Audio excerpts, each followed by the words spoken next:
Bowling অ্যাকশনে ত্রুটি না থাকায় সাকিবের উপর থাকা সব নিষেধাজ্ঞা তুলে নিয়েছে ইংল্যান্ডের কাউন্টি কর্তৃপক্ষ। চলতি মাসের শুরুতে ইংল্যান্ডের বার্মিংহামে লাফবোরো ইউনিভার্সিটির মেডিকেল বিভাগে নিজের বোলিং অ্যাকশনের পরীক্ষা দেন সাকিব।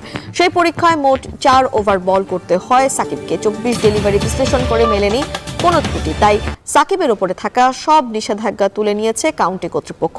গত সেপ্টেম্বরের সাপের হয়ে ইংল্যান্ডে কাউন্টিতে মাত্র একটি ম্যাচ খেলেন সাকিব। সমারসেটের বিপক্ষে এই ম্যাচের প্রথম ইনিংসে 4 উইকেট নেয়ার পর দ্বিতীয় ইনিংসে 5 উইকেট নেন টাইগার অলরাউন্ডার। এই ম্যাচেই তার বোলিং নিয়ে প্রশ্ন তোলেন আম্পায়াররা। 11 ডিসেম্বর লঙ্কা টি10 ম্যাচে 1 ওভার বোলিং করেছিলেন, সেটাই শেষবার। 13 তারিখ নিজেদের আয়োজিত সকল ধরনের টুর্নামেন্টে তার বোলিং নিষিদ্ধ ঘোষণা করেছিল ইংল্যান্ড ও ওয়েলস ক্রিকেট বোর্ড।